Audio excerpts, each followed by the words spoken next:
I'm Nate Phelps from Press-Gazette Media. We're here on the grounds at EAA AirVenture 2013. I'm with Greg Herrick of Aviation Foundation of America. I practiced that and still missed it a little bit. That's me. Yeah, exactly. We're here talking about the use of compressed natural gas on the aircraft you see behind me. This is actually a dual-fuel aircraft, but Greg kind of went ahead and said, hey, let's see if we can make compressed natural gas work in aviation.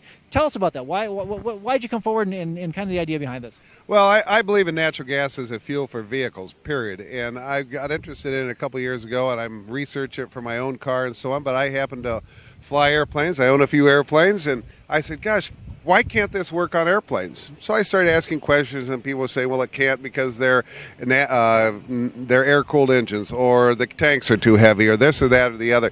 The more research I did, the more I determined that the naysayers were wrong, that you can run an airplane on compressed natural gas, and it makes a lot of sense.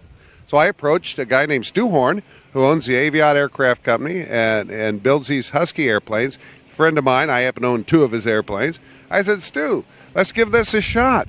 And he said, well, okay, let's do it. And he's kind of entrepreneurial. I'm kind of entrepreneurial. I get nothing out of it. But I said, Stu, you can shake up the industry a little bit, and you can make it, you can lower the cost of flying for people. Now, you guys are calling this a proof of concept aircraft.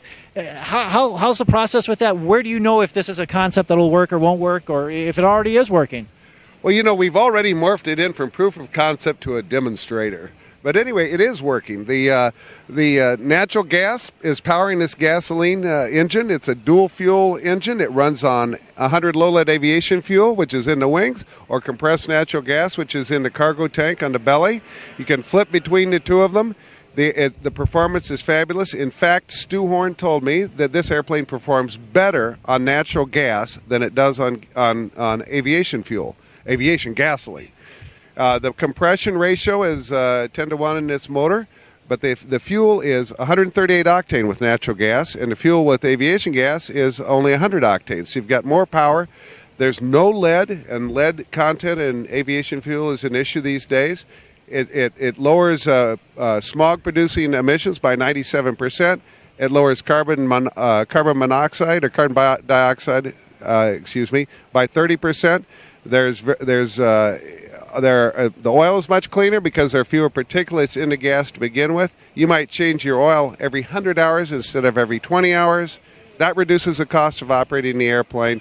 That reduces the time it takes to maintain the airplane. But the real advantage is the aviation fuel goes from $6 a gallon, which is what people pay more or less for 100 low lead, down to 85 cents a gallon. On top of that, everybody who has a hot water heater with natural gas in their hangar has a pipeline of aviation fuel right into their hangar, because this is natural gas just like you burn in your home. That said, you looked at the advantage there of lowering the cost. Where do you see the challenges for this? Is it infrastructure and kind of developing it, or getting the idea out there? Where's the biggest hurdle for you guys at this point? Well, ironically, people talk about the infrastructure challenge with automobiles for compressed natural gas, and they're working on home refueling systems now for cars that are going to kind of help answer that question. But the real opportunity here, I think, the immediate opportunity is in flight training, because a flight training school can put a natural gas, it requires a compressor to refuel these tanks. They can lower the cost of learning to fly from $6 a gallon, and a typical airplane burns $60 worth of that fuel an hour. So if a student is flying for an hour, they pay $60 for 100 low lead, or they pay $10 an hour for this fuel. So that's one of the real advantages. And because students don't leave the area, you don't have to worry about a refueling station. The flight school can have its own refueling station, and it can lower the cost of flying right now. What's been the interest level in this, particularly this week? I'm guessing you've seen a lot of it. What are you hearing from people, and what are people asking you about the aircraft and about the system? Well, people are saying, really? Can you really do this? And we say, yes, this airplane flew 1,200 miles from Wyoming, where they're manufactured, here to Oshkosh. This is beyond proof of concept. As I said earlier, we've decided we're going to call this a demonstration airplane, because it demonstrates what's possible. People do ask questions like, what's the additional cost? How much does the system cost?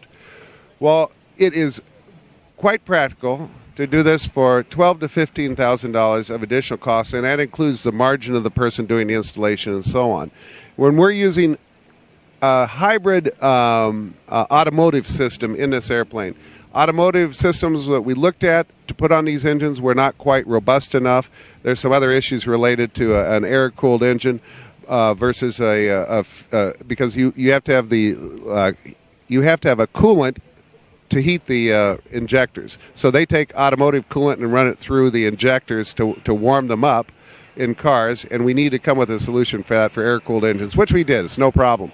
So it's really a very, very doable thing, and people just are kind of having a little trouble getting their heads around it. Gotcha. Well, fantastic, Greg. We appreciate you spending a little time talking about something that's new, cutting edge, and is now a demonstrator out here as well, too. So we do appreciate you coming out here today. And anything else you're looking forward to this week with the show or with who's behind us here with the Husky? Well, I just love aviation, and anything that we can do to lower the cost of flying for people is great. And I just like being around aviation people and airplanes, and it's just all good. Fantastic. Well, there you go. I'm Nate Phelps from Press-Gazette Media. We'll be back at 1 o'clock with another story from here at EAA AirVenture 2012. 13. Take care.